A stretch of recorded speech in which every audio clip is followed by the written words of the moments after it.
Hello, ladies and gentlemen of YouTube, and welcome to another episode of Fanalysis, Avatar: The Last Airbender. I am Retty4, this is GreyJedi91, Hey guys, how you doing? and this is Antoine Bandelet. Be water, my friends. Lead us into the intro of this episode, Matt. So this is Book 1, Episode 10, Jet. The gang is traveling through sort of like a forest, just continuing their journey, and they encounter a group of young freedom fighters, sort of like something out of Peter Pan. And Katara gets sort of smitten with their leader, who's a boy named Jet. And as we go along, sort of becomes clear that Jet and his sort of band of heroes may not be all they're cracked up to be. That's the basic premise of this episode, taking us away for specific points. Antoine. Yeah, so we get the impressions of the animal traps, because Momo gets captured in an animal trap, which, I mean, if you really think about it, gives you kind of like a foreshadowing in that this area that we're going into is a little bit more dark than other places that we've been, like other nations who have, I'm just trying to say, like places that they visited who are more nurturing to them. I hadn't thought of it that way. Nicer people So, than it's a when nice, that's a cool subliminal thing you picked like they're up. 'Cause going I into didn't- they're getting into a trap. Yeah, I didn't really pick up on that. I was actually taken by like sort of like the beauty of the forest, but you're very right. It suits the tone of what we're doing here very well. Yeah. Yeah. I hadn't thought about it as well. Again, like Matt, I was just looking at, oh wow, watercolour backgrounds again. Oh, it's gorgeous. Yeah, you could look at one thing and think of like, oh, it's a nice amber look, but also Mhm. you can see that feels like fire a little bit more. In dark. retrospect- Beyond that, in- it sells the whole point of Jet as well, doesn't it? As a character. Yeah, It's absolutely. That. Yeah. In retrospect, you're totally right. I just hadn't picked up on it. But and I think if it's the first time you're watching it, it's going to be entirely subliminal because you don't know what Jet's about. Right. Exactly. But yeah, Momo But gets hopefully captured. your brain told you. Momo gets captured in the trap, and we get the introduction of the gang realizing he's not there and going to find him. The way that they got up to, well, two different ways, I guess, that they got up to try and take the cages down. I love the bending Aang does. It's a good time to mention, actually. This episode is astounding with the animation. I mean, we mentioned it for the previous one, but this one just takes it to a whole new level. They put so much of the show's budget into this episode, and it really shows. The animation of the movement through the forest, the jumping off the trees, the bending involved, the weapon play that we'll get to in a bit, everything just flows beautifully. I love it. And it's the first time we see it is when Aang flies himself up to the top of the trees without the use of his glider. The kind of rotary motion. It gives me like sort of, I haven't seen this movie in a long time, so like sorry if this doesn't hold up or if this seems wrong, and maybe I'm having a fever dream and misremembering it. But it gives me like Crouching Tiger, Hidden Dragon vibes, like some of that kind of stuff. Oh they would no, do with especially this. when they're in the trees. Yeah. Yeah. Heck yeah. I mean, that's sort of what it calls to. I haven't seen that movie since I was a kid, so I don't remember it very well. But it just reminds me of that imagery.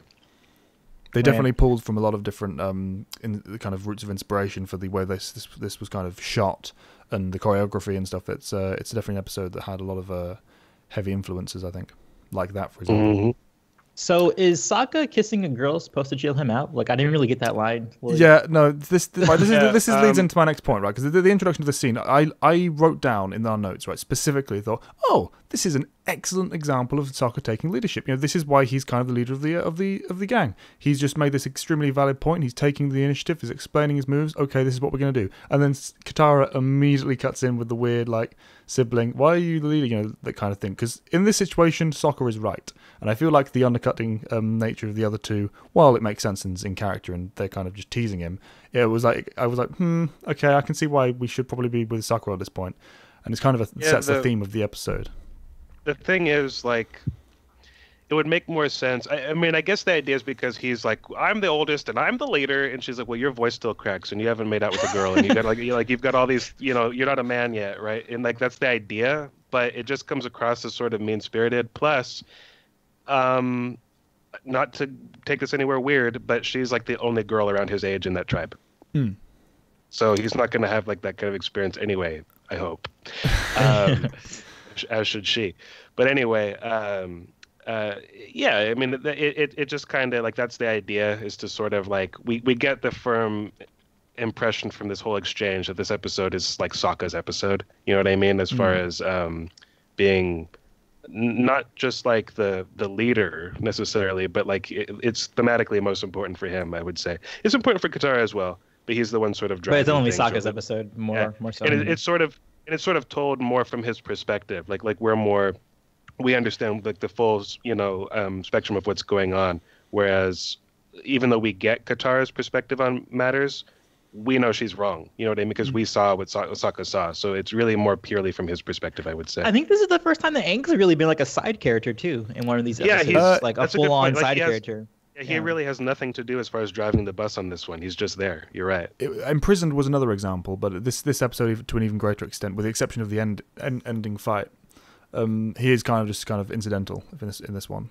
as far as the theme and the kind of plot focus goes. But yeah, I made that note that he was very much acting like the leader of the group at this point. This is why Sokka is, if nothing else, the ideas man. And yeah, the immediate undercutting from the other two felt a bit off to me. It wasn't like it was badly written or anything. It felt like okay, this stands out from what we've seen before and what we'll see later. It's a theme of this episode for me. I feel like there's a lot of drama for drama's sake in this moving forward, but we'll get to the specifics of that later. I think the thing that makes it stand out, that exchange, is that they're making fun of him before he's really messed up. They're banging on. Like oh, Sokka's instincts, Sokka, and he does. And he takes them. They walk into a Fire Nation trap. Which like that's the point, to make fun of his instincts, because he walked them right into a Fire Nation camp. But like prior to that, they're just What do you guys say over there, Callan? Taking the piss. Yes, which is basically what they are doing. And it's humorous to an extent, but it's irritating at the fact that he's made this entirely valid point, and rather than focusing on that and accepting the reasoning he's given, which is just obvious, as we said, he's the common sense guy, they're just mocking him for it. And it's kind of a carryover from the Sokka we've seen in the past, rather than this instance of him.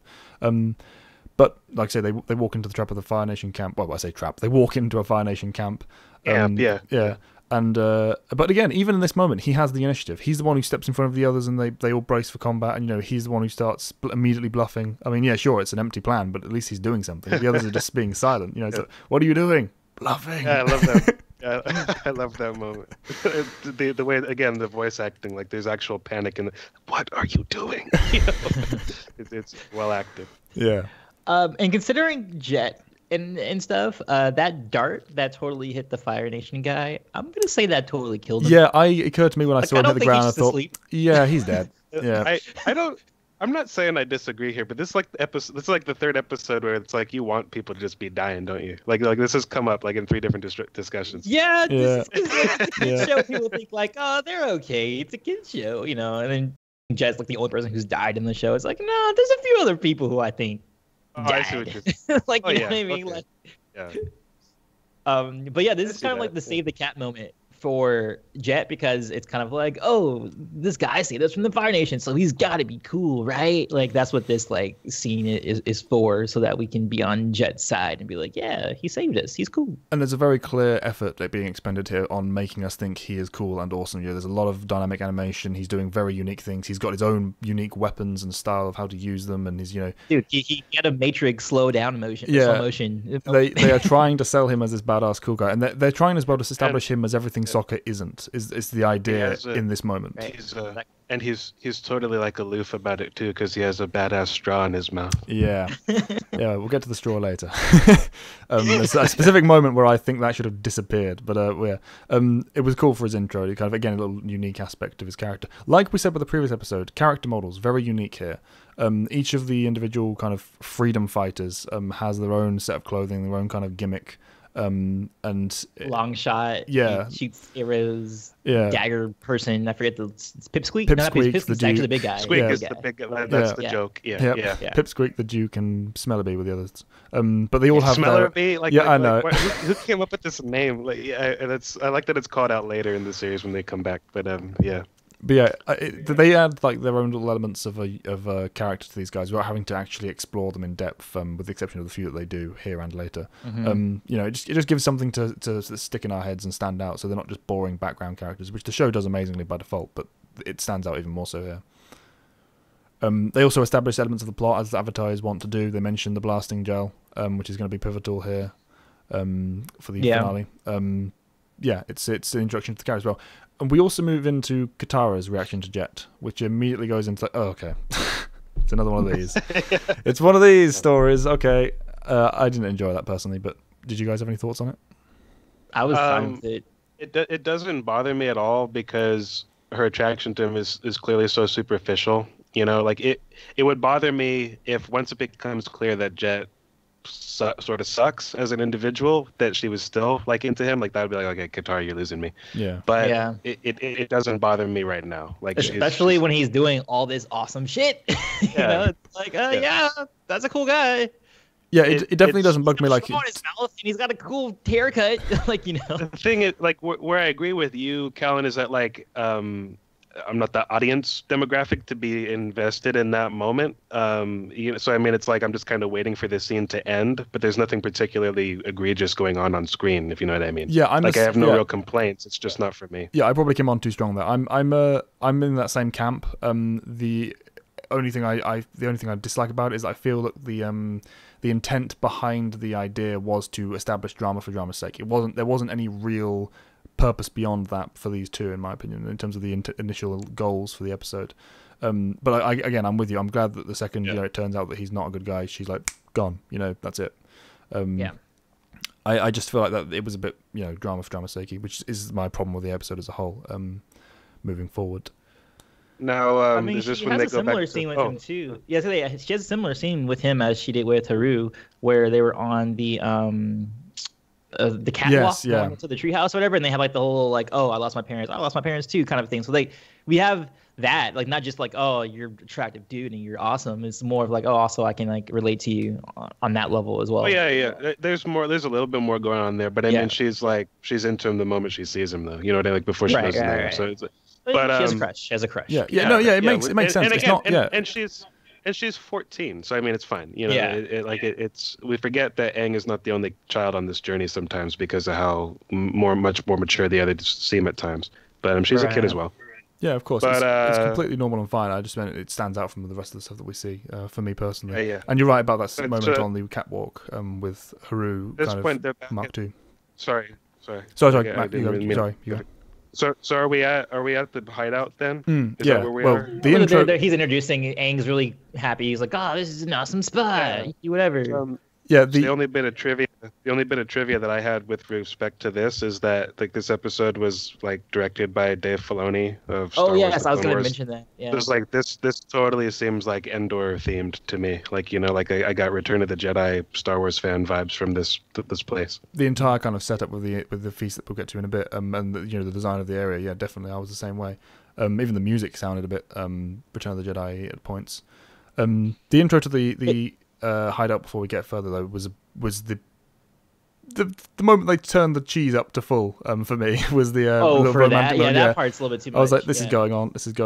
I like Sokka's introduction to it. Or are you talking about like the Tarzan moment where like he takes her through like the okay that was that was a cringe way to introduce that's for the children to understand what Katara is feeling.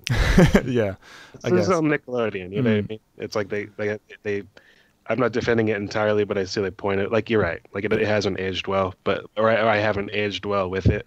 But I could see the moment not bothering a child at all. Like oh, now I understand what's going on. Yeah, you know? Yeah. And it introduced the hideout. The moment you mentioned Ovang when he's like, oh, cool hideout, Antoine. That was the moment where I thought, okay, this is an episode where he's just going to fade into the background. Because when Aang kind of goes off and does his little thing, I'm just going to go be a kid over here while you do all this plot stuff. Like, that was the moment when, okay, it's one of those. All he does. Because every scene like that intros there is just him slipping by and then Aang's over there playing around. Later on, somebody gives him like little like popper pellets or whatever, and like he just starts playing around with them. Like that's all he's doing is screwing around the whole episode, which is fine. Yeah, it's not a problem. It stands out like when it happens because they always use the same sort of techniques to get him over here while we're dealing with the main plot. I also thought that when I was looking at Hideout, I was like, my God, that's dangerous. Where are the handrails? Guys, you're going to fall off this thing. Only on their bridges. Very beautifully done. But haven't you seen like he's like flipping around, beating people? Like there's this sort of superhuman in Avatar. Like if you can't walk around, you can't walk across a bridge, and if you live in a treehouse and you're going to fall out the treehouse, we don't need you here. So. Yeah. but the self-calling the herd. Yeah, definitely. But it leads into the feast scene where we get the kind of full establishment. Wait, of the, before that though, characters. when they're on the catwalk and they're talking, I love the little bits of Sokka poking his head to see what his sister's talking to with Jet about. Because at first you see him going like this, and then like this, and then like when he's shut down by Jet, or not really shut down, but he's like, I'm sure he had a rough day. You just see him go like this, and then he just out of. It's just great. I love those animation bits they do, the sliding animations they do. Yeah, it's I like that this is the kind of cut-off point for the jealousy thing as well. This is the point where it carries on from what he was talking about before with the combat. Sokka's kind of like, oh, I'm jealous kind of thing, but this is where it ends. That comedy moment is the payoff for that kind of establishing it. That's not the point of the episode, because there's so many shows would make it be about how Sokka's jealous of Jet, and they don't do that, thank God. The rest of the episode focuses on how that's not the case. Starting with the feast scene. Well, I like that that initially it is, but it evolves into something other than that. That's a cool thing, is that like, oh man, this guy's cooler than me. It's like, oh, you know what? He's really not. Yeah. Like so much that he skeeves me out. I want to be gone from here. Yeah, that's what I mean. I like the fact that that's the route they took, rather than initial jealousy for the moment. Makes perfect sense, and it's a good character point. But if it had dragged it on and gone, oh, for God's sake, and the whole thing. I agree. I agree with you. It was a good point to cut it off. I just wanted to tack on that to me it's better than not simply being about that. It's like it was about that. We made it about something more than that. Yeah, and it's that was the starting point. It's just cool. Like, it was a good writing, because I didn't mention this before, but I don't particularly care for this episode. But that's a good thing. That's a good aspect of this episode. It helps set up the fact that the others think he's jealous as well. The fact that he's not by that point, because we've already seen him get past that, is I like that, the way that kind of mechanic works, and for the interplay between like you say, his lens is what we're looking for this episode. So looking through for this episode. So the fact that the audience is recognizing this, and Katara and Aang aren't. Mostly Katara, it helps set the flow of the episode for that. The feast scene itself, though, while also establishing the fact that he's not jealous at this point, it does an excellent job of introducing Jet properly to us as a character and what he's about on every level. The kind of idea of him being the leader of this little clan, where he's coming from in terms of how he's rallying these people, and where his initial starting point perspective was, and then immediately going into that whole like, okay, the tone has just shifted. It's like, I think they're dead wrong, as the light goes dim and the orange and the sound effect. Yeah. It's like, okay. You're one of those people. And also, I like how we continually see the hurt that the Fire Nation is causing to people, because I feel like we lose that sometimes, even in like Star Wars, where we hear about the Empire, but we don't really see like what they're doing on like we see them destroy entire planets, but we don't see on a micro level what they're actually doing. That's a running gag, that the rise and fall of the Empire happened without like the average Joe being affected at all. Right, whatever. Exactly. Seeing it here, we see it throughout all these villages that we're going through. Really helps to establish this, especially in a book 1, season 1 kind of scenario. You're getting to see like how they're individually hurting these smaller factions before you realize, okay, now there's a big world thing that we have to protect here. Big picture made of little pictures. Too many variables. Yes. I like the fact that it's hammering that point in with every single episode, almost as like an afterthought. They're framing the plots of each individual story with the purpose of building the overall whole. On every level, the arcs of the characters, the progression of their abilities and their learning, the lore notes, but also, like as you say, the impact of the world and why the Fire Nation needs to be stopped, why we're supposed to care about this story. It's very powerful. And weave it into kind of wins over. Well, yeah, and Jet kind of wins over Aang too. When he's like, also he's trying to get them to be on his team, because like having benders would help very much. But then he's like, when he finds out he's the Avatar, he's like, very nice. Like he's like, oh, you got cool points in my book, man. And then like Aang feels like he's like one of the cool guys now too, and he's like, oh, I like this guy. Like he thinks I'm cool. It's the main point. Which makes sense. Yeah. That's all I said. Okay, cool. Like, just that it makes sense. Katara and Aang have a crush on him. Yeah. I think it's because I'm with you, Matt. You could probably tell by this point, I don't like this episode. I think it's good, and I from a technical standpoint, I enjoy the different elements of it, and it's not a bad episode by any means. I don't mean to say that, but I can't personally enjoy it mostly because of Jet, because I know people like Jet in real life, and they grind my nerves to dust. Like when he's just kind of walking around and just casually, charismatically manipulating people with that little dark glint in his eye that he's doing it deliberately, and no one else sees it, except for Sokka here. Yeah, the thing about, I guess that's more like what it is like on some level, because there's nothing wrong with that. A fan favorite character is somebody like Azula, who, does that all the, like, that's like her bread and butter, like that's all she does. And she's a fan favorite. So, like, why does it bother you when it's this character? And I guess I really can't quite articulate the reasons why this feels. It just doesn't feel good. I can't quite put my finger on it. It's not a bad episode, like you said. It's well produced, well animated, well structured. Extremely well animated on that level, yeah. And it's not a bad episode. I just don't enjoy going through it so much. And his character is one that I just never cared for. Like, at all. I didn't even want to like him. It wasn't like, oh, I wanted this guy to. I don't even care if he goes on an arc. You know what I mean? Like, whether or not he's redeemed, I'm sort of done with him as I'm watching it. That's the way it was when I first saw unsettling... it. Oh, sorry. Yeah, I just said that's the way it was when I first saw it, and that's the way it still is today. It's that kind of unsettling feeling you get from the fact that he's not being honest about it. Azula wears her evil on her sleeve. She is not trying to pretend that she's anything else. Jet is, even if it's only fooling himself. It's that dishonesty and that eerie like manipulation behind it that puts me off. And again, it's not about it being bad. It's actually very good. It's just I can't personally enjoy it because it just puts me on edge. I don't think he's being dishonest. I actually had the same feeling when I was younger. When I first saw it, I was like, I didn't really care about Jet. Kind of like forgot about Jet mostly in the context of younger viewer me. But watching it again, I felt like he's more of a product of what he's had to go through. Like however long the Fire Nation has been attacking his village, and however long he's been a freedom fighter, it has worn him out. He might have been just a cool guy just on its own, but now that he's had to deal with this and had to be pretty forward with the Fire Nation that's attacking him, he's gotten to this point now. I don't disagree with anything you just said. That's the funny thing about this. I would never.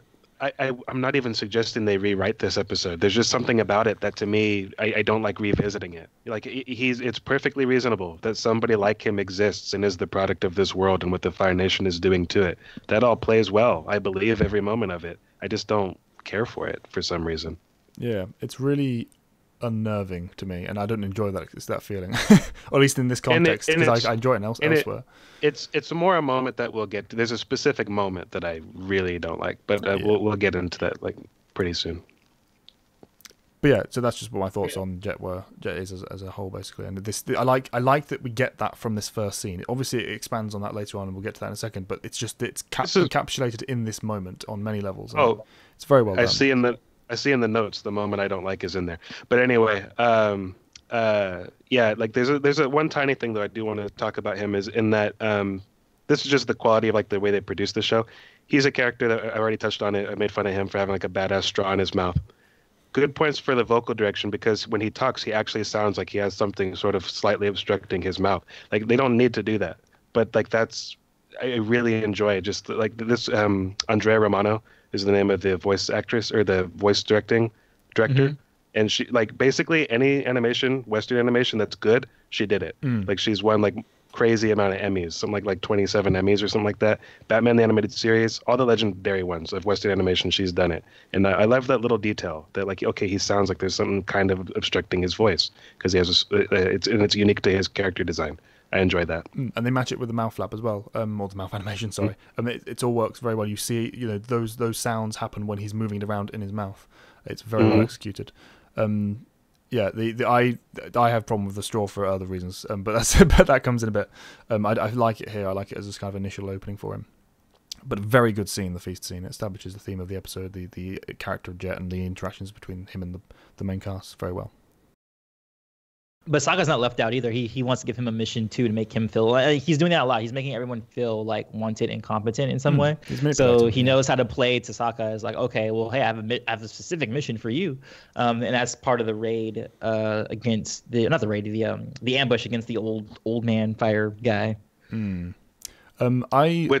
Liked the little bits they put at the start of this, the prep and the whistle, the bird noise they made, and particularly Sokka using the vibrations of his tool against the tree. It was setting up the whole idea of Sokka being competent and not being jealous of Jet. This is just him. He's doing this. He's being useful, and Jet quite honestly says that's a pretty neat trick. He's not. Yeah. That's an honest moment with him. He wants him on his side. Yeah. Yeah, he doesn't want him. He doesn't not want him. He would love to have him around. Yeah. It's just a case of getting him in his place. You are a tool I can use. Let's have you where I need you. It's a good setup for the scene. So this is like the fourth or fifth old man that they encounter in the woods. Yep. That That's another Oh, yeah, I didn't think about that. Totally. Now, this is the moment to me, like where, like, this is why I again, we just went through this. Like, I have no problem with the Jet being the way that he is, but there's something just really despicable. Like it's in the notes here. He was gonna kick that guy in the face. Like, that guy looks older than dirt. You know, he looks like just like this frail old man. He was gonna kick him in the face. Like, for a Nickelodeon show, like, that's really, you know, that's grim territory there. Like, that's not self-defense. Like, the guy was already subdued. Like, that's just he was already begging for mercy, you know, at that point. He literally begged for mercy. And if Sokka had intercepted that leg with another competent strike from him again, it would have been kick to the face. Yeah, and here's the thing: is like, I don't have a problem with the way that they wrote that. I don't have a problem with Jet for being that way. The thing that I think makes this episode feel less fulfilling than it might have been otherwise is because when you have a story like this, oftentimes when there's sort of a crazy off the deep end leader, he has followers, but like a follower will like sort of question, like challenge, like, should we really be doing this, sir? Or like, or maybe they'll see the light. They don't take a. If Sokka hadn't been there, they'd have let him do that. That's actually the thing. I think you're right there. It's the fact there's no opposition. He has real loyalty, and that's what makes the manipulation unnerving, because you don't want that. And at the end of this episode, like, to me, like, that's just more scary that he has that effect on people than like, oh, I want to be behind these freedom fighters. I'm like, wow, these guys kind of, they're. I'm not saying they're worse than the Fire Nation, but they've allowed the Fire Nation to drag them as low as they are. You know what I mean? Right, so it's like, exactly. I don't feel good about this.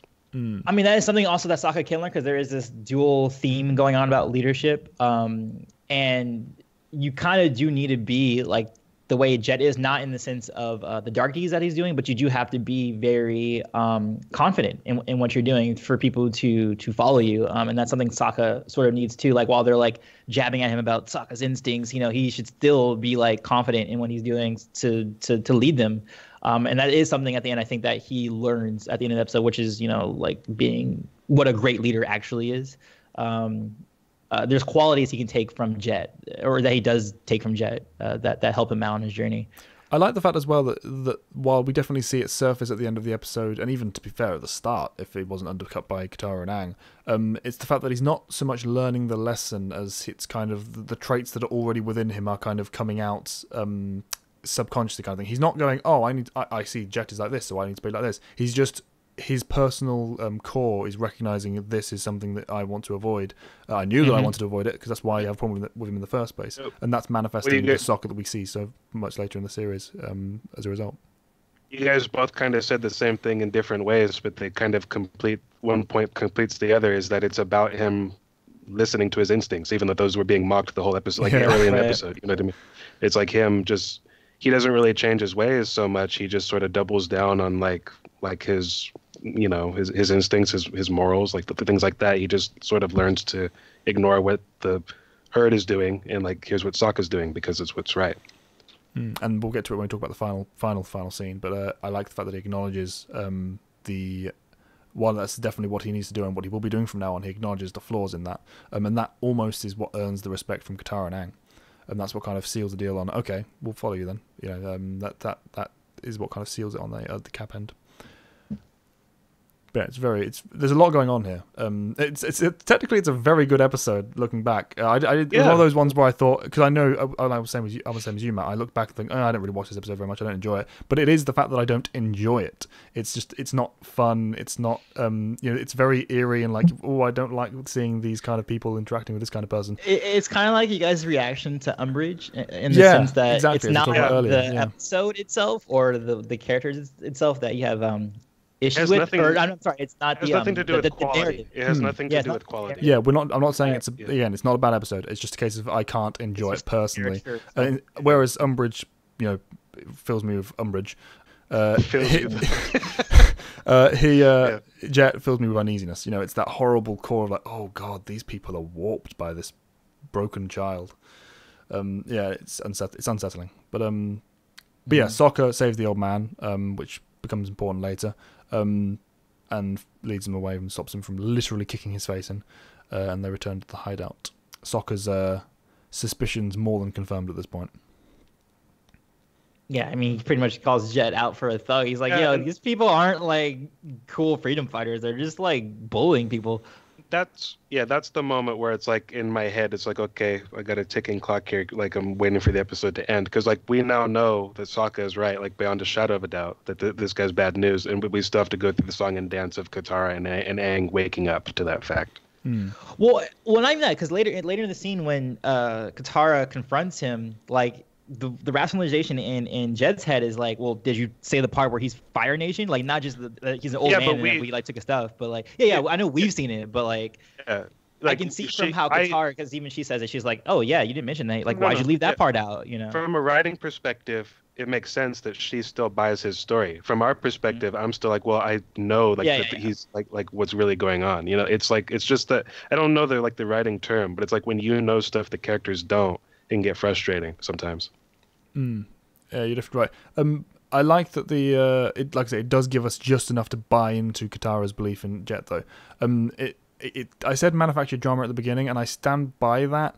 But it's manufactured drama done just well enough for me to accept it as, you know, not bad writing by itself. It's a case of like Katara believes Jet. She shouldn't, but at least from the context we've been provided, it makes sense that she does at this moment.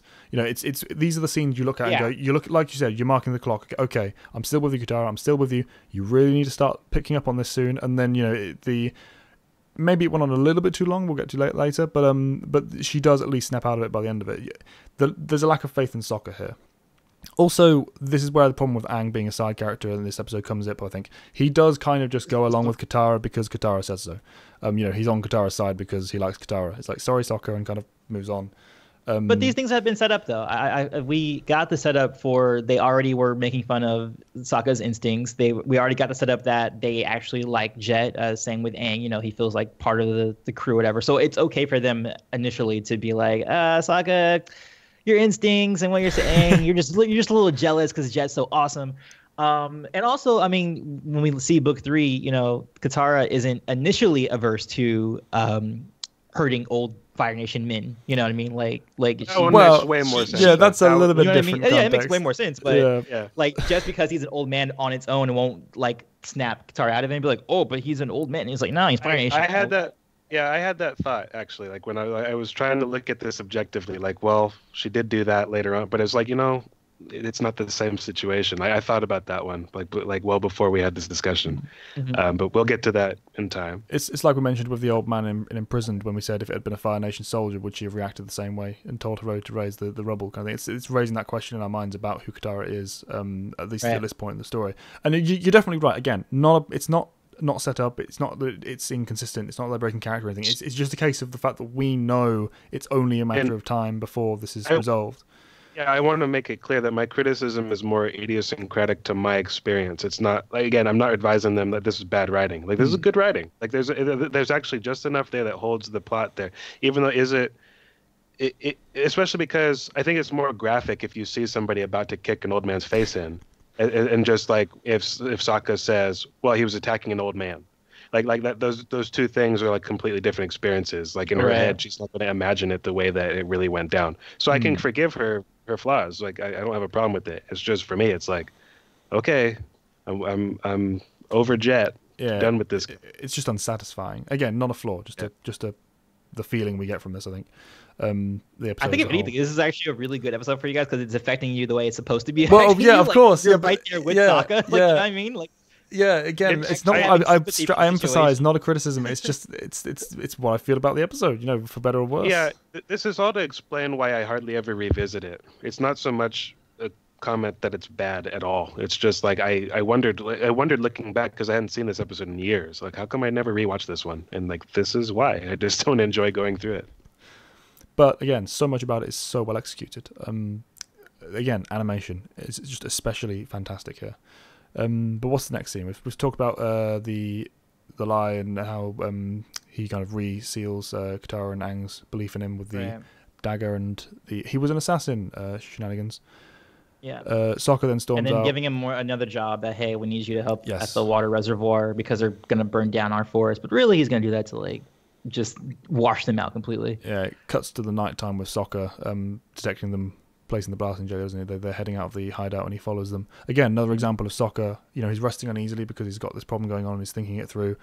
Makes sense that he hears them, goes out, and says, okay, I'm going to tell you and find out. And it's Sokka's competence again. This entire episode is building on Sokka's character and why he is who he is, and why they should perhaps follow him as leader, which he kind of established in the first scene. This is just kind of them buying into it by the end of it. I noticed when the little weird transition, and when he's discovered after having tracked Jet to the to the reveal of him wanting to blow up the dam. Again, really horrifically. I mean, he's planning to commit genocide, so this guy is a crazy, unpleasant person just from that alone, without anything else we've discussed. Did you guys notice that it went from night to day and literally a cut? Sokka's discovered at night, seeing cuts. He's dragged out of the forest. It's the middle of the day. It was the first time I'd ever noticed something such a drastic inconsistency in the storyboarding for this show. Obviously it stood out quite a bit because it's night and day, but yeah, it was worth noting. That was one of the few flaws that we've seen thus far. This is the part where I definitely was like off of the Jet team. Like, I don't think it was before. I still understood where he was coming from with the Fire Nation guy, because it's just like, I just see Fire Nation like they're all evil to me. But then when he does the whole, we're gonna destroy the dam and then we're gonna wash them away, and then but then, as you guys were saying before, you guys didn't feel his crew ever like spoke up against him. They do that right now in this scene where they're like, but that's like the people that we're trying to say, like the town that we're from, like we're gonna destroy that too. And he's like, it doesn't matter anymore. And that's like, oh, you're really far gone now, dude. Like, you need to stop.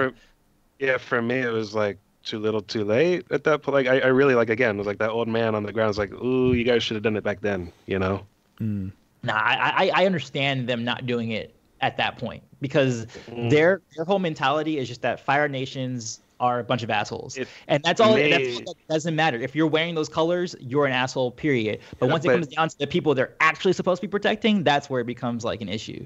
Yeah, but to me, it's like that means you're not really good people, or like like I can't count on you. Like it's like people like that. Oh, but they're portraying themselves as that though. Like they're going ahead and toasting themselves at night. Like we're the right, in this world. It's like no villain thinks themselves the villain ever. Well, of course not. No, that's basic 101. I totally agree with that. I'm just saying, I guess that's my point, is like, I don't wish for better for these people. Like you could as easily execute these folks. I don't want them to have their resolution. Like that's how much I don't like them, I guess. If there was any like sense that, okay, you guys got rid of our crazy leader and now we can rebuild, it's like, I'm just like, fuck you guys. I'm done with you. You guys missed the boat with me. They distinctly shift. Oh, I mean, they don't really shift. They distinctly represent the difference between terrorists and freedom fighters. Because at this point, they are literally terrorists. And like, also, why question him now? What did you think he was going to do this whole time? Yeah, you were bringing the blasting jelly to the dam. I mean, this isn't like it's a big reveal here, but yeah, it's again not bad. It's just it's also, so unsettling. Like, can I rewind? Like, because I'm not sure. Like, is that a Fire Nation town? No, I believe it's Earth.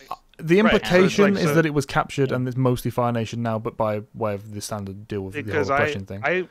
I read it as like there's Fire Nation people happen to be here, like that old guy in like the camp, but like this is like an Earth Kingdom territory that they're like willing to like wipe off the map just to make a tiny dent in like the Fire Nation's progress here. So it's like, okay, all the I'm almost certain it's an Earth village of some sort, because that makes it, even from a narrative, that makes it way more impactful to be like, and that's the reason why they would stand up and be like, hey, we can't, like, that's our people are in that town. Yeah, all we know is that it's occupied by Fire Nation. And again, and again, it's easier for I'm more inclined to criticize like this mindset, like I just attack Fire Nation, because Sokka, not just Katara, it's Sokka's mother too. Sokka has lost his mother the same exact way, and he's still a better person. So it's easier for me to be like, you guys are doing it wrong. Yeah. It's a weird one for that fine balance between actual criticism of the show and our just personal enjoyment of it. It's rare that I'll heavily criticize something just because I don't personally find it enjoyable, but here I feel like it's just there's so much unsettling eeriness to this that it really sets my nerves on edge. But again, framing it just not a criticism of the episode. It's very well done. In fact, looking back on this, I admire a lot more than I thought I would from just the different mechanics. I know we say that all the time, but it's very evident here. The animation, the different individual pocket scenes that set up so much throughout the episode. I've always liked the fight between Jet and Aang.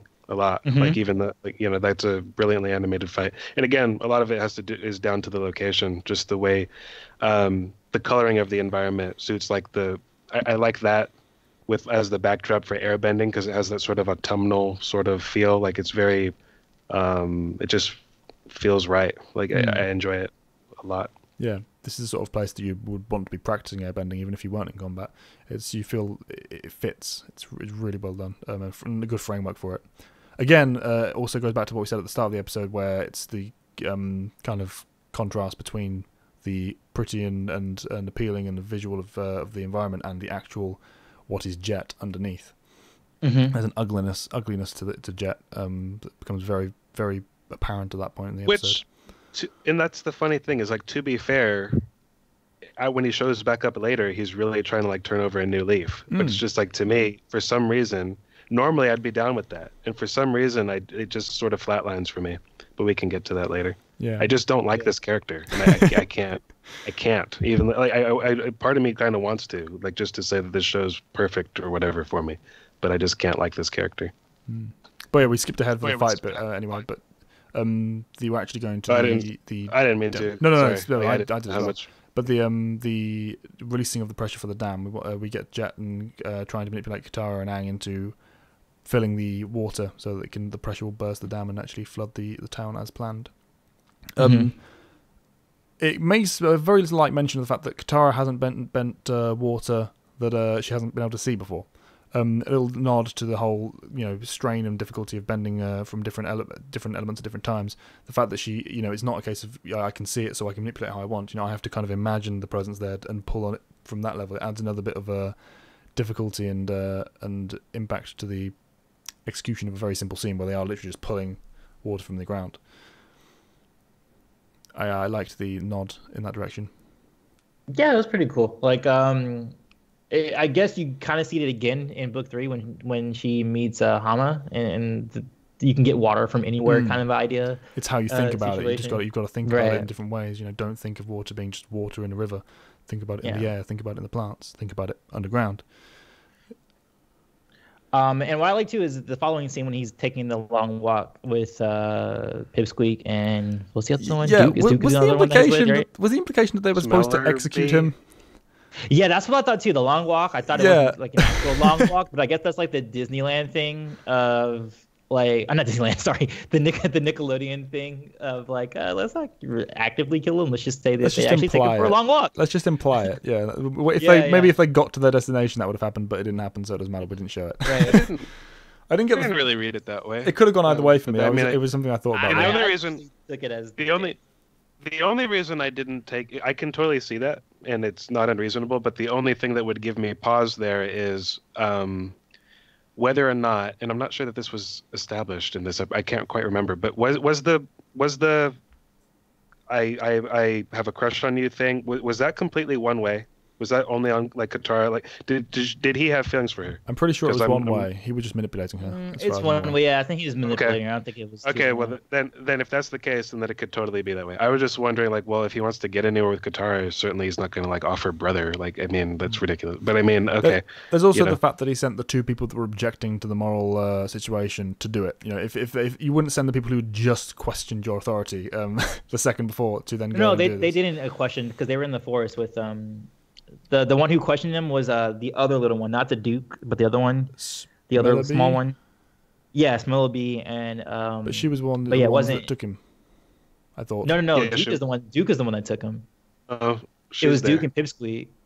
Do you have their names wrong? Smellaby. Maybe I had their names wrong. Okay, the one with the red lines. That's Smellaby. Okay, so no, not she. She wasn't the one that brought up. Or had any misgivings about the dam. Oh, okay. In that case, I'm mistaken. Apologies. But yeah, maybe it was then. We don't know. Maybe it was the long walk.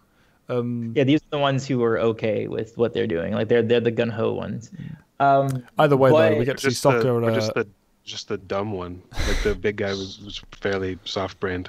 Little John. We get to see again Sokka's. Well, first of all, it's a nod back to the start of the episode. Avatar's very good at bringing up kind of Chekhov gun sort of situations. we get to see him, thinking, oh, okay, hey, look, a trap. I can lure them into this, and runs off and gets them to fall straight into it. It's another example of his competence in planning. And also thematically, they're talking about leadership, and he kind of learns that Jet's kind of like one-sided leadership isn't really the best thing, and that leadership is more about delegation. And that's what they're kind of like when they say, like, why are you following? Like, yeah, it's like, why are you following him? And stuff like that. It was like, well, whatever we do, what he says, things turn out fine, that kind of a thing, and not really understanding, like, what a true great leader is. And that's a small little thing, but that's something that Sokka's learning right now. And he's like, oh, well, if that's the way, like, Jet wants to lead, he has a lot to learn, Yeah, I mean, as a leader, you don't even want followers like that. Yeah, I was gonna say, it's like you phrase it as Sokka's, you don't want. I feel like you say Sokka's learning. I feel like Sokka already knows that. Well, I feel like he knows that, but I feel like he's solidifying what he knows about. Yeah, but that's what I meant earlier when I capped off your point about him learning the lesson. It's less him actually learning a lesson, and more of a case that this is bringing what he already knew to the surface. It's less subconscious for him now. It's more him consciously recognizing that, yeah, okay, this is why I think this way. This is why I think this way. Exactly this reason, and then that connection or the distinction between being subconsciously thinking it and consciously is what brings out the stoic, charismatic leader that we see at the end of the episode and in the series moving forward. I mean, obviously he's still idiot Sokka 90% of the time, but when he needs to be, he shines as the character we know and love. And I think this episode helps solidifies that, as you said. But yeah, he runs off and disappears for a bit of the episode, which I like because it helps keep the end results a mystery. Mystery of what happens. Yeah. And again, going back to what you said before, how they failed but didn't, escalating tension. Any other show, that dam would have not blown. It would have gone. You just would have silent, and it would have just carried on, and nothing would have happened. But no, he doesn't. There are still consequences to this. And that's cool too, because when you have the bad guys technically winning, what they were trying to set out to, like, you still make them competent. You don't just say, like, oh, they're bad guys, it's easy to defeat them, we don't really have to fear them or fear anyone who's opposing them to ever do anything that they're trying to accomplish, which is something Rebels needs to learn from. But if you have that more often, then whenever we have following episodes of people doing bad things, you're like, oh, okay, they could accomplish that, and it could be bad for the heroes. Sometimes, in fact, they do. Yeah, by the way. Right. Yeah, especially when Azula gets on the scene. Oh God, yeah. Azula she's really the epitome of that. I mean, and when she loses, like, she turns it around. Yeah. To be fair, it happens even before her, though. So definitely, it's really cool. Definitely, yeah. But she's just a standout example of it. But yeah, you said about how the villains being competent is important to establish. That kind of leads us into the fight with Aang and Jet and Katara at the end, of course. Yeah, it's brutal. I mean, Aang should really be dead by the end of that. When he hits the ground, he just slams into it. And again, it goes to show what mindset Jet is at the moment. He's out to kill Aang. He's out to kill the Avatar. Or at least it seems that way. He's very, his rage-filled expressions, going for the proper cuts and literally pushing him out of a tree. And not to be lost that his straw is in his mouth still. Though. Yeah, I meant to mention that. Yeah, the time that bugged me was when they had the scene with the old man. I think when he was just about to kick the old man, he should have spat that onto the ground, and that's when we see him drop the mask, and that's when that should have been the moment we lose his nonchalant, I'm just going to chill out and be a cool guy kind of thing. I think that would have been a powerful moment. I think it would have got rid of the irritant of that perpetually being in his mouth all the time. I think that would have been a perfect frame moment from that to happen. And because it bugs me that it's constantly there after a while. Right. But yeah, I meant to mention that earlier. Sorry, but yeah, that's like the one thing that doesn't bother me, because to me that's just like anime stuff. Yeah, anime logic. Yeah. I mean, he does lose it midway through the fight though, so that's fine. But yeah. But and then bringing back the whistling too, or also we mentioned this before, but the Katara freezing. She's getting better at her waterbending. She's getting a lot better. I mean, she's slamming him up against the tree. This is the first time we see Katara, fully combatant waterbending. Not to the point where she's going to reach obviously later on, but we see that she has grown, and I like the level they've upped it as well. It's not quite, she takes a long time to pull the water. She's slamming him, and she's not immediately going back. It takes multiple shots to hit him against the tree. The level, the toning of the power progression they do in this show, the power creep, is really well done. It's just that right amount. I feel like they ramp it up a little bit, like pretty quickly toward the end of this particular season, but I agree with you that they're doing it really well at this point. Yeah, when they hit the master training also, level, it does go up ridiculously fast. But at least they have the excuse of them having that. I mean, even technically before that. I mean, but we'll get to that. But anyway, I like the reason why it's happening is because she's like personally affronted by this, because of the trust she put. This is. Oh yeah, for sure. But this is one of that hell hath no fury moment, like a woman scorn, yeah. I mean, it's setting up the stuff that we're going to see in the future because we know that she gets insanely powerful when she's angry from the moments again we mentioned earlier with the firebender that killed her mother. That moment she is like in extreme master level beyond what we've seen before. But also the very first episode when she's angry at Sokka and she's just waving her arms, we see her crack that iceberg like an egg. And so her, power tied to her emotions is not a new thing, and this kind of helps reestablish that and frame it in our minds for the episodes to come, when it becomes much more significant for the overall plot. And I really like the when the dam does break, the sequence with Longshot where he's taking his fire arrow, and then they believe cut sound effects and music, if I'm not mistaken. While he's about to fling it, and it's like they really make it feel like a big drama because they're about to fail. They're about to and then it happens. Like it's not just like, oh, Appa comes and like makes the arrow not be inflamed or whatever. Like it's like, nope, that the dam's broken, and then like you really feel the impact of that moment with the way they did it. Yeah, I love Katara's no as well. Yeah. That is just like no. That's a moment you have in every AMV you ever want to watch with Avatar awesomeness. It's just a brilliant moment.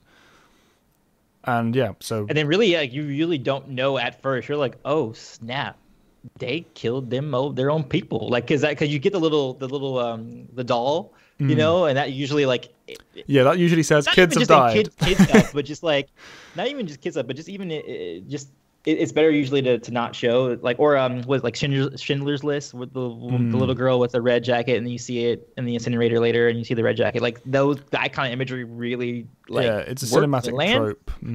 Or Final Fantasy X. I don't know if you guys ever played that, but you see like the little blitz ball where the kids were playing with it after Sin comes in. Like all those little bits, they work really well. And like for having that, you're like, oh my god. Yep. To me, oh my god. It reminded me more of Disney's Mulan, like with the business with that. Yes. Yeah. The end of the Go World Fighting Force scene. Yeah, I remember that. That was one of the more brutal examples of villainship in that film as well. Even though it was a terrible villain for that film, but that's a whole other thing. We'll cover that at some point, I'm sure. Which we are actually. Yeah. We think about doing Renaissance Disney. It had some redeeming qualities. He was bland, but moving on. He was. Yeah, the Sokka. We get a little new thing as well. Actually, we see Sokka retelling the story in flashback when he arrives, and obviously explains that he actually got the people out. Usually, what people say in animation or just anime is like, this is when they lost budget, and then they're like, picture. Yeah, just do a panning shot of a still. Yeah, but you can understand what.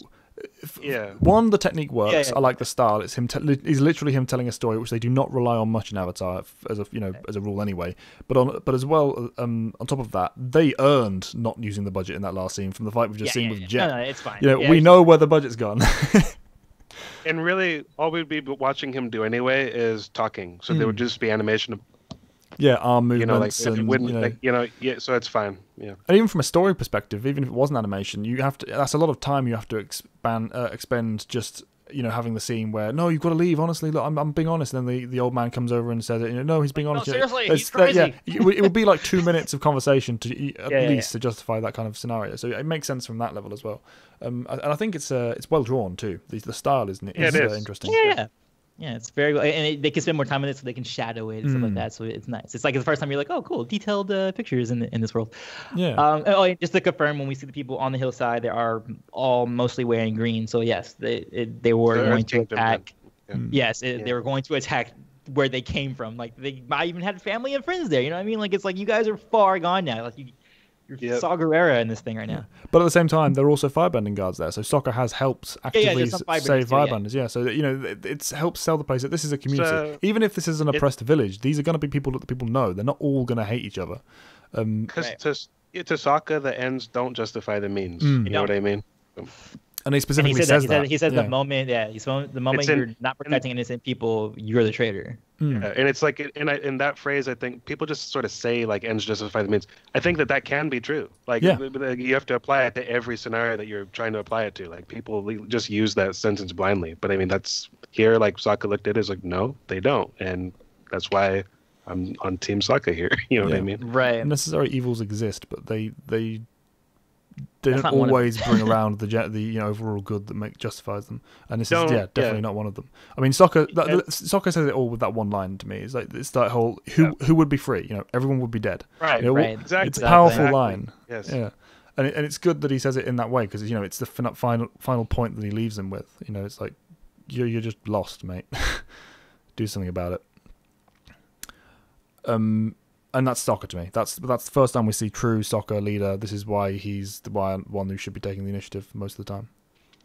Don't know about you guys. And it's important to do stuff like this. It's important to have character development, even for Katara and Sokka and these side characters. For that, when we do get the very big action scenes at the end, that's mostly about Aang. We still feel for when those people are in danger or when those people are in peril. We're not just going, oh yeah, those are just his friends, and like we're supposed to feel for them because we actually have seen their journeys and we've seen what they've been going through, which makes the things going forward a lot more impactful. Definitely. Yeah, It's also. Oh, sorry.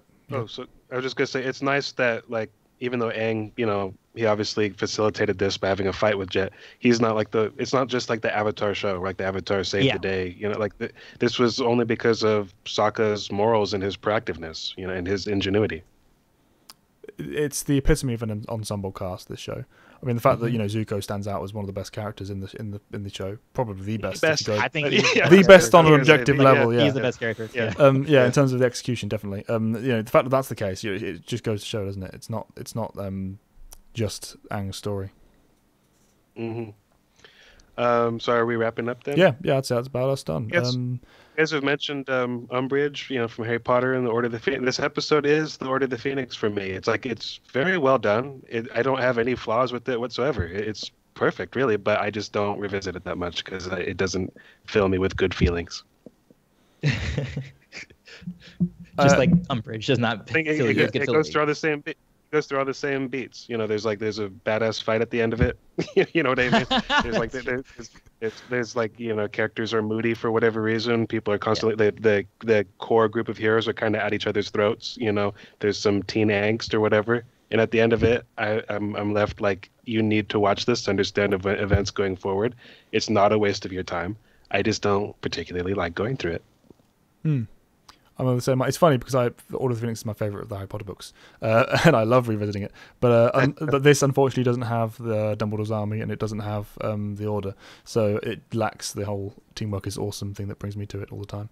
Again, No, I don't love the episode. I very much dislike the episode, but I love the quality of the episode. I want to make sure people understand that. I'm not judging it and saying this is badly written, this has bad characters or anything like that. It's Avatar. I don't think it's really possible for the show to have that, but.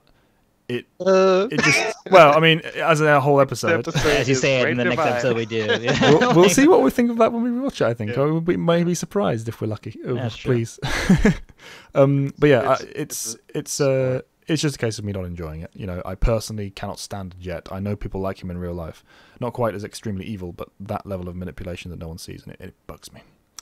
Yeah, I'm cool with that episode. I'm always down to see how people are broken down by war and how far gone they are as a way to show people what you should not do, or why war should be avoided, why fights in general should be avoided in general, why that should be a last resort. Because when you're in that, when it's just perpetual in your life and you're in it, and you lose sight of what really matters at the end of the day.